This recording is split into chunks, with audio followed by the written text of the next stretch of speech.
Mohandas Gandhi was one of the most famous protesters in history. He has been compared to Saint Francis of Assisi and to Moses. Some have even called him the Indian Christ. However, most people refer to him as Mahatma Gandhi, with Mahatma meaning great soul. He has coined this nickname because of his inspiring acts of kindness and peacefulness. His peaceful stand against the British Raj and his famous Salt March changed Indian history and helped lead to India's independence from the British. Gandhi had decided from a young age that he wanted to be a lawyer and stand against injustices.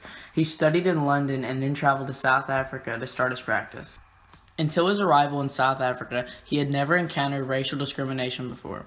South Africa was a turning point for Gandhi because the racism there turned him towards politics and civil rights. He decided in South Africa to focus his life on fighting for Indian rights, urging the Indian population to take a stand against discrimination. After running many successful anti-discrimination campaigns in South Africa, he decided to return to his homeland of India. When Gandhi returned to India in 1915, he was deeply disturbed by the state of India and the oppressive rule of the British Raj. British Raj is the term used for the rule of the British Empire on the Indian subcontinent from 1858 to 1947. In Gandhi's idealized state, there would be no representative government like the Raj. His ideal state of India was an agrarian economy with self-government, but in order to achieve it, he would first have to help India gain independence from the Raj.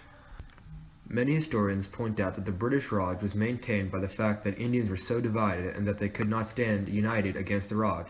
Some Indians eventually tried to unite together against the British rule and created the Indian National Congress, or INC, in 1885. During this time, the INC was not a cohesive unit and was not able to effectively protest against the British Raj. However, with Gandhi's arrival in India, the INC gained new leadership and was eventually able to take an effective stand against the British Raj. Within a few years of his return to India, Gandhi formed the INC into a disciplined, well-funded organization focused on achieving independence for India through non-violent means. An important event in 1919 called the Amritsar Massacre encouraged Gandhi to organize his first civil disobedience campaigns for India's independence. On April 11, 1919, British troops killed 379 unarmed demonstrators at a political meeting in the city of Amritsar, India. The biased War Cabinet report of this massacre alleges that the Indians were at fault and claimed that only 14 people were killed, while the real number was close to 379. This massacre turned people all around the world against the British control of India. Following the events at Amritsar, Gandhi continued his stand against the Raj, fortifying it with propaganda, demonstrations, and boycotts. Gandhi used a new non-violent method of passive resistance called satyagraha. This resistance included peaceful marches and strikes, and Gandhi's followers were called satyagrahis. Gandhi collaborated with several other Indian nationalist leaders, such as Jawaharlal Nehru, who also believed in peaceful protest and independence for India. The most significant stand Gandhi ever took was the Salt March of 1930. During this time in India, the British Raj had enacted several strict laws and taxes that made it impossible for poor labor workers to gather natural salt without having to pay exorbitant taxes. Frustrated by the heavy salt taxes and the conditions of labor workers, Gandhi led a 240-mile march from Ahmedabad to Dandi on the Gujarat coast to take a stand against the government monopoly on salt by boycotting against the unreasonable British tax.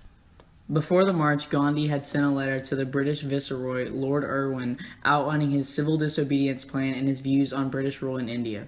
Gandhi reveals his nonviolent philosophy in his letter by stating he does not intend to harm any Englishmen during the march. The Salt March was more than a political stand against the British and for Indian independence. Gandhi saw the march as a living sermon to his followers. It was not only about removing the British, but also to demonstrate what an ideal, non-violent society should look like. For that reason, Gandhi allowed the lowest caste of Indians, known as the Untouchables, to embark with him on the march. Many of Gandhi's supporters were against this plan, but Gandhi was determined to unite all the classes of India and unite the citizens in their stand against the Raj. On March 2, 1930, Gandhi, along with several of his followers, departed from Ahmedabad to embark on their march to Dandi. Gandhi paused at dozens of villages along the journey to address the public and condemn both the Raj and the salt taxes. He also encouraged government workers to stand against the Raj by following his philosophy and quitting their government jobs. By the time Gandhi had reached the shoreline on April 5th, he was being followed by tens of thousands of Indians supporting his cause. The following morning, thousands of journalists and supporters gathered to watch Gandhi commit his symbolic crime and stand against the Raj and its salt tax. He found a lump of salt-rich mud and held it in triumph. As he held the salt, he said, "With this I am shaking the foundations of the British Empire." Gandhi had sent a simple but effective message by grasping a handful of salt on the shore at Dandi, and millions had answered this call.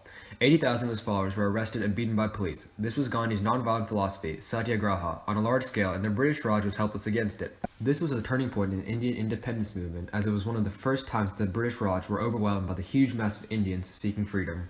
In desperation, the Viceroy ordered the arrest of several Indian leaders, including Jawaharlal Nehru and Gandhi. Before he was arrested, Gandhi announced his intention to lead a peaceful raid on the government salt factory. But even with Gandhi behind bars, his followers pressed on with a nonviolent raid, continuing the independence movement. On May 21st, about 2,500 marchers ignored police warnings and threats and made an unarmed advance on the salt factory as they continued their stand against the British Raj. These demonstrations and protests went on for a year, and finally, in January 1931, the British government surrendered. The Viceroy Lord Irwin finally agreed to compromise with Gandhi, and in March 1931 the two signed the Gandhi-Irwin Pact, which ended the Satyagraha movement in exchange for the release of thousands of political prisoners. While the agreement maintained the Raj's monopoly over salt, it allowed Indians living on the coasts to make salt from the sea without having to pay taxes. Gandhi was also released from prison and later met with Viceroy Lord Irwin and agreed to call off the protest in exchange for a negotiating role at a London conference deciding India's future. This conference was very important to Gandhi and the Indian independence movement because it was one step closer to achieving freedom for India.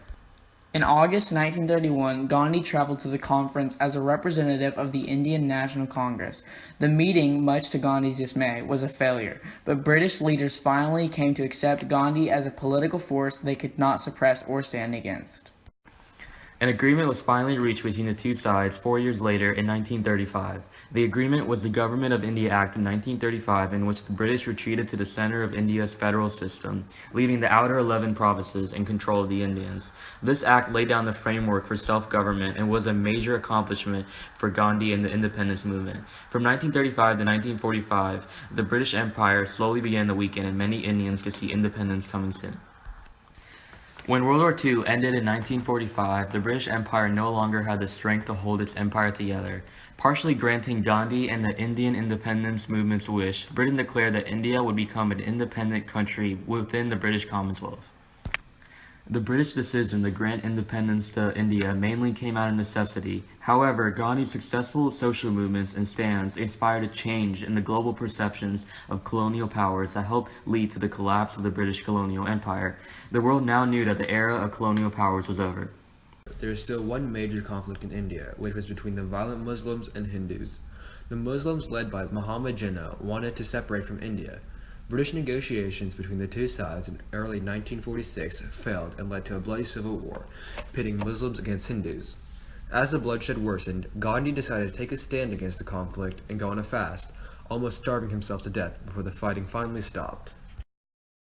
The final division negotiated, known as partition, resulted in a new Muslim nation called Pakistan, which had an eastern portion and western portion separated by Hindu India. The Viceroy then declared India and Pakistan would become entirely independent nations. On August 15, 1947, the subcontinent India finally celebrated its independence from the British Raj. Gandhi had finally achieved his goal of seeing his home country gain independence and self-government and had succeeded in his stance against the British Raj. After the partition, fighting between the Hindus and Muslims grew to a tragic level, and many violent acts were committed on both sides. Deeply saddened and disappointed by the warfare, Gandhi took a stand against the violence and traveled to both countries to discuss peace. Some Hindus began to think that Gandhi was too nice towards the Muslims, and on January 30th, 1948, the great leader was murdered by a Hindu fanatic. Luckily, Gandhi was able to see his dream of an independent India come true before his untimely death. Gandhi's successful stand against the British Raj inspired the world and even influenced the Bengali people to raise their voice against the Pakistani government and fight for their rights. Furthermore, Gandhi's civil disobedience campaign encouraged the countries of Africa to stand up for their rights and independence. Many important civil rights leaders, such as Nelson Mandela and Martin Luther King Jr., credit Gandhi's Salt March as an influence on their own civil disobedience campaigns. These leaders, as well as millions of people around the world, were inspired by Gandhi's nonviolent philosophy, leadership, and stand against the oppressive British Raj.